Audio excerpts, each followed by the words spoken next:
Do you realize that advertising manipulates everything in your life? Not just the obvious stuff like what to buy, but the far more important things like what you read, what you see, what you consume, who your friends are on social media, and even what your friends post. Do you realize that you are not free? The advertising god is the puppeteer, and you are all puppets. Puppets! Shrikant, chill. Sit. You are scaring people, and on this channel, we don't, well, actually, we do scare people, but we do it in a more sedate way. Okay. Yeah. So, Sedate way it seems. Okay. Let us try to understand the religion of these advertising gods. All the free apps and websites and social media and everything that you use, right? They make money from ads. We've done an episode on that. Let's understand what is it that drives these people. Okay. So let's ask the simple question. How much is an advertiser willing to pay for an ad? Right? What does it depend on? It depends on how much money they can make. Correct. So basic thing to understand is that the purpose of an ad is for the advertiser to sell extra stuff. Correct. Right? And how much you are willing to pay for the ad will directly depend on how many extra sales are driven by this ad. Correct. And basically the profit that you make from those extra sales, as long as it is greater than the money you spent on the ad, you're good. Yeah, you're right. So that is what it boils down to. How many extra sales are you going to make and how much is the profit per sale? Yeah, that's the basic way to look at things. Right. Correct. So and what does that depend on? Right now we are doing like 5 whys instead of 5 whats. Okay. So what does that depend on? How many people will buy more depends on how many people saw the ad in the first place. Correct. Right? That is one, the reach. And second is how many people actually take the action of buying. Were convinced by the ad. Correct. Right? So what all advertisers are trying to do is 2 things. One is increase the number of people who see the ad. Correct. And second, increase the fraction of people who actually buy after seeing the ad. Correct. Right? Because so, if 1,000 people watch it and 5 people see it, you would have a greater profit if 10 people see. Correct. Yeah. So let's take those numbers, right? 1,005. 10 people buy it. Sorry. Yeah. 1,005. Now the technical term used is if 1,000 people see it, that is 1,000 impressions. Okay. So impressions means impressions of the ad on some person. Correct. Okay. And if 5 people actually buy it, right? Then that is the conversion rate. Correct. Okay. Now, sometimes, buying is a very advanced step, right? It's easier to measure whether how many people just took some action. Right, because if you are selling on a different website, then the most I can do is send that person to your website. So, if there was an ad, if somebody clicked on it, we just count that as a conversion, right? It's a type of conversion, Fair right? enough. So, that is called the click-through rate. So, for 5 people in 1,000, going to that or clicking is of 0.5% CTR. Correct. So, CTR is click-through rate and that's what the advertising industry works on. The 2 numbers are, one is how many people saw the ad, how many impressions, and for those impressions, what is the click-through rate, right? Now, let's first talk about the click-through rate. Okay. First thing to realize is that click-through rates are generally low, 1-2%, right? You know, YouTube, click-through rates are around 2 to 10% for YouTube ad, and that's like a lot. And that's why, you know, Google is so rich. It's one of the most valuable companies in the world, right? Yes. And like you said earlier, if you do nothing else, if you are just able to increase the click-through rate, you double it and you double the amount of money you make. Correct. Right? Usually, you pay for how many people saw the ad, right? So you pay per impression. Correct. Or pay per 1,000 impressions or something like that. CPM, cost per mil. So payment is per how many people saw it. And money you earn is how many converted, right? That's why they focus so much on increasing the click-through rate. Correct. Now, what does the click-through rate itself depend on? Right. So you tell me, what do you think? The click-through rate will depend on a lot of factors. One being the content of whatever you're showing. Two being the quality of whatever it is that. Well, it basically depends on, is the ad that is shown relevant to the person who saw the ad?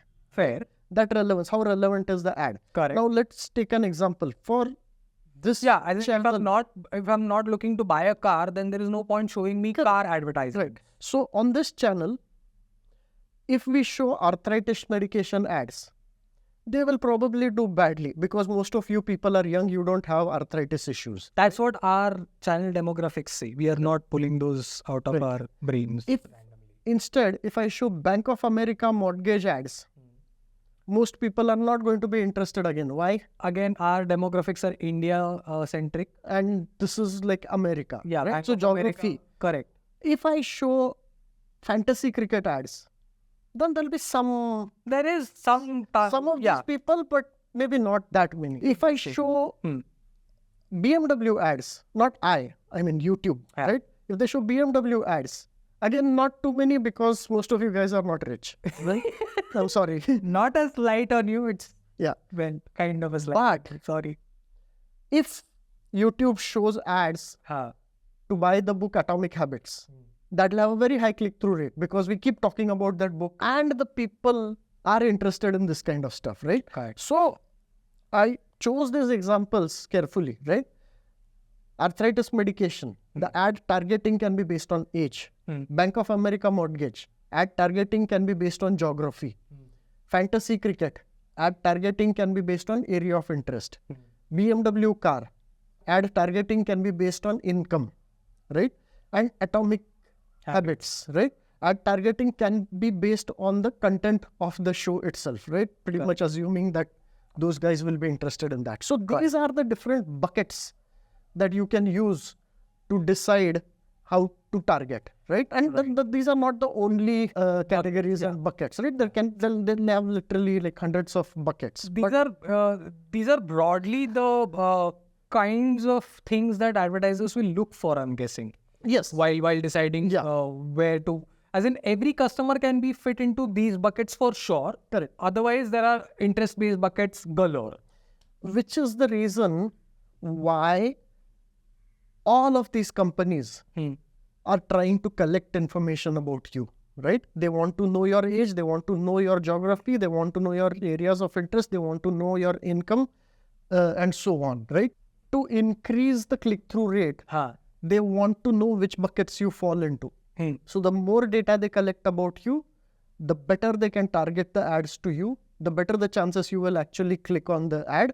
And that is why data collection is such a big business. That is why cookies on websites are such a big business. That is why tracking you across websites as you go to different websites is a big business, right? It terrifies me. That big business terrifies me because it literally creates a profile of you as a person. Well, sometimes you should look up how much information about you, say, for example, Twitter has, right? If you go into Twitter settings and there is one page there which says, what do we tell advertisers about you? You will be very interesting. Before I actually completely swore off Twitter, I went and looked into all of the advertising buckets that I was put into, and it was incredible how many of them they got right and also how many of them they got wrong. But just the sheer number of buckets was overwhelming. But let's talk about the more dangerous stuff. Yeah. Right? This was to increase the click-through rate, but they also want to increase the number of impressions, right? Now, what does that depend on, right? Either you increase the number of people who see the ad. Correct. Or you increase the number of times the same person sees that ad. Right? So you want to increase the number of people, or you want to increase the amount of time each person spends there, right? How do you do that? By increasing the number of ads from 1 to 2 to 5 to 10 unskippable ads. No. What you want to do is to increase the amount of time the person spends on the app. Oh yeah. Get them addicted then it doesn't matter how often you show the ads. First thing they want to do is increase outrage or fear. Yeah. Right? That's the thing that most moves people. Right? To come and to start screaming and to start posting and angrily and forwarding to people and all of that. Right? Because of this, every website, every social media app, right? Twitter, Facebook, Instagram, all of them, what they are trying to do is they want to increase how much time you spend and how much you're forwarding to people, right? So they will show you more posts with outrage and fear, okay? Yeah. Because those go viral more than feel-good posts. That if you have been very careful to follow only good people, right? You chose all the friends you follow and they are posting a bunch of stuff. Still, the algorithm will pick out the most outrage and fear-oriented posts out of those and show those to you. I want to make a differentiation here. We are anthropomorphizing the algorithm. I don't want us to do that because it's the algorithm didn't think of choosing it. Well, there is a person sitting behind the algorithm. Let's anthropomorphize that person. That person is getting paid like $500,000 per year to target you. That person decided that the way to tweak the algorithm was to bring up more outrage driving posts. So that person is basically who we should all be blaming for this situation. And it's not just social media, right? Just take mainstream media, TV channel or a newspaper, right? For them, pretty much the same things apply there also, right? Yeah. They want to show articles which will cause you to get angry, right? They want to show articles which will cause you to feel afraid. And they might even want to do, I mean, even if the article itself doesn't have that, they want to put it in the headline. They want the headline to scare you so that you will come and read the whole article, right? So that's called clickbait. There is an interesting take I heard about clickbait. It is not clickbait if you deliver value inside, which kind of makes sense, except when you realize that clickbait is actually, the value that clickbait often delivers is outrage. And that's not a good value. Correct. Now, that is about them choosing what to show you, right? But it also influences what your friends post. Correct. Because what happens is that whether you like it or not, you might be an exception, but most people do want their posts to get more engagement. Correct. Right? Do want their posts to get more likes. So I am not an exception. I want this video to get as many views as possible. Over the years, your brain, your system one starts noticing patterns that if I do it this, it is going to work better, right? If I change the phrasing like this, it is going to do better. If I write a blog post, what should I make the title to increase, right? So, believe it or not, there are entire courses out there that teach you how to even draft. if they don't teach you, human brain is amazing at seeing the patterns and learning from it. Agreed. And so what's happening is that even the good guys who are not doing the courses on how to go viral, right? Even the good guys are subtly and slowly but over a long term influenced so that they start posting more such things.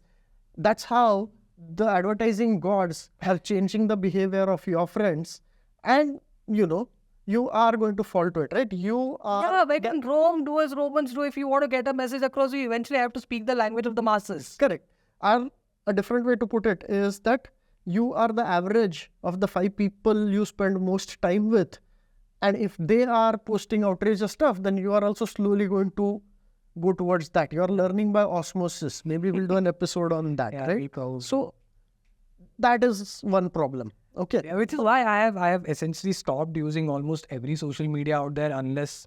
But no, it's not just social media, right? It is just every newspaper you read, every news item you read. There are people like Better India who are trying to post information about what is good that happened in the world. Yeah. And nobody reads that, right? So let's come to the second part of this, right?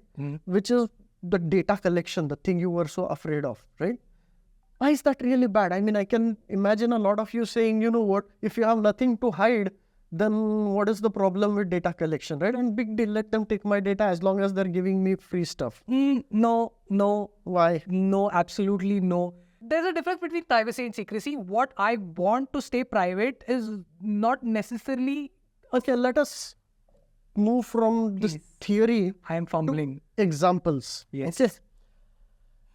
Okay. Period tracking apps. Oh, yes. Okay, so women can use these apps to keep track of when they have their periods. And Because men can use these apps to keep track of when they need to buy chocolates and flowers. correct. In general, life gets quite difficult for women around their periods, so it is important for them to keep track of when it is likely to come, so they can plan accordingly. Yes. Now, what do you think is the problem with that, right? Period tracking apps have information about when women are having periods. In the US, a very important ruling happened recently called the overturning of Roe v. Wade, which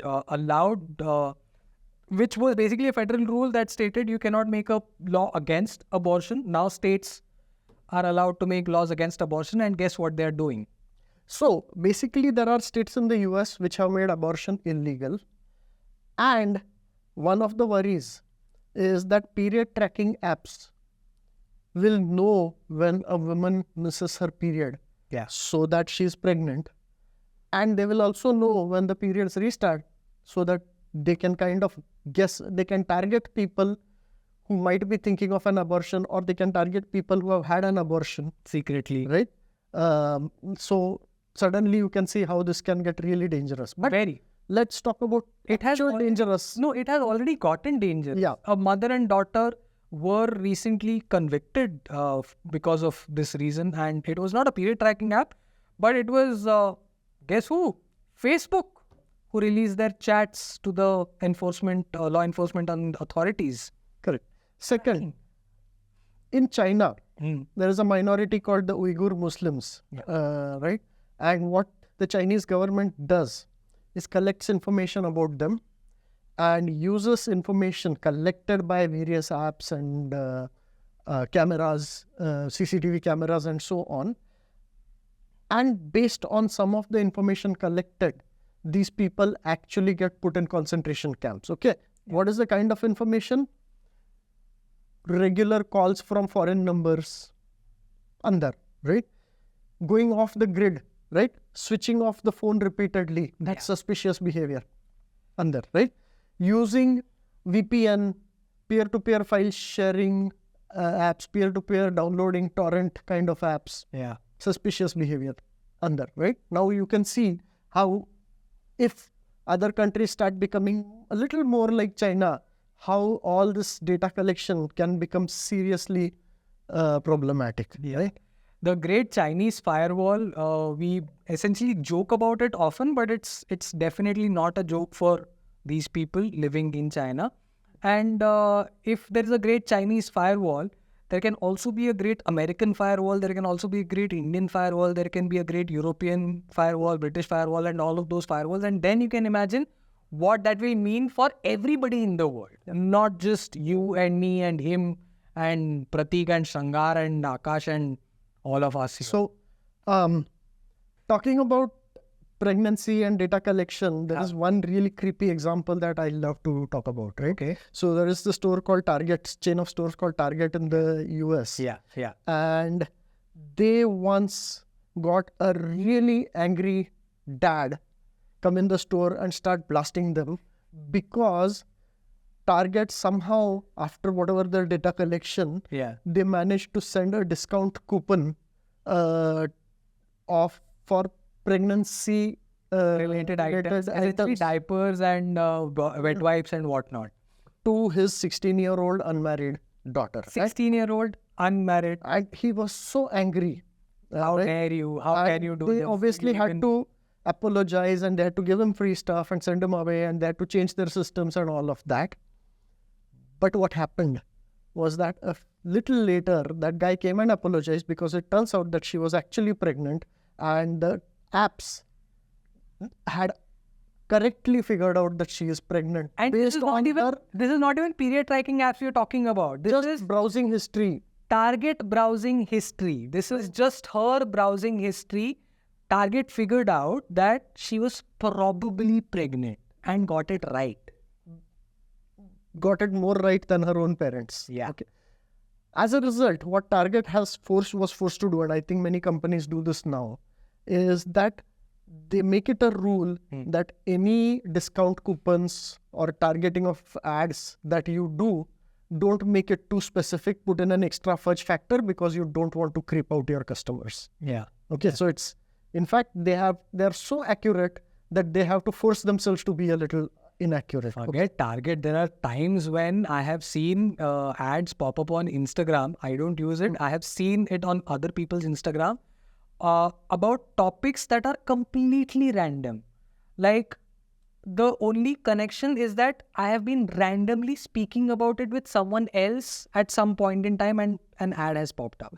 Like, can you imagine seeing ads for car tires on your Instagram? Okay, now go and open his Instagram. Probably you'll see ads for car tires. Car tires, 4-wheel car tires. Although you should keep in mind that data collection isn't all bad, right?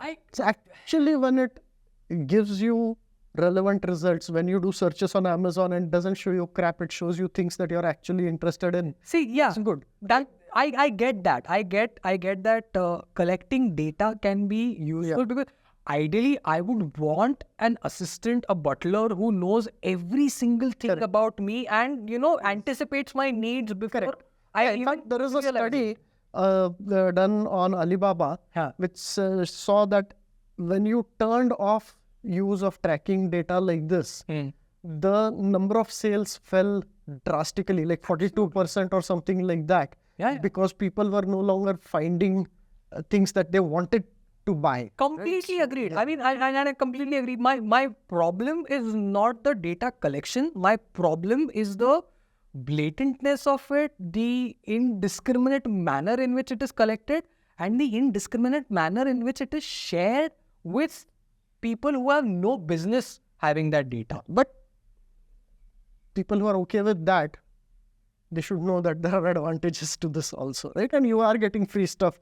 And why say no to free stuff? But always remember, if you are getting free stuff, you're not the consumer, you're the product. The thing to remember related to that is that those people, the people giving you free stuff, right? It is in their interest to make you angry, to make you afraid, to make you feel FOMO. Correct. Right? And all of these are manipulated, manufactured, or overemphasized, right? Without those, you would be much less angry, you would be calmer, you would be less afraid, and you would probably not spend as much doing impulse shopping on Amazon and Flipkart. You would be more content with life, you would be more content with your body, right? So keep that in mind, as in you want to push yourself in that direction to sort of undo some of their manipulation. Infinite scrolling comes at a cost, a mental, physical, financial cost. The other thing to remember is that because they are doing all of this manipulation, you just see the bad news and the angry news and all the horrible things that are happening in the world, whereas in reality, the world is getting better, right? We did an entire episode on it. Please check it out. The world is improving. Yes. Okay. But talking about an improving world doesn't increase advertising. That doesn't get people engaged, right? So it's much better to talk about the ways in which somebody is being nasty to someone else, right? So the number of people who don't know that the world is improving is ridiculously high, something we covered in that episode. Find that out and always keep reminding yourself that the world is getting better, there is hope, right? It isn't just all a lost cause. And the reason you have to always do it is because advertising isn't going anywhere. The advertising industry is far too big, far too entrenched for it to go anywhere.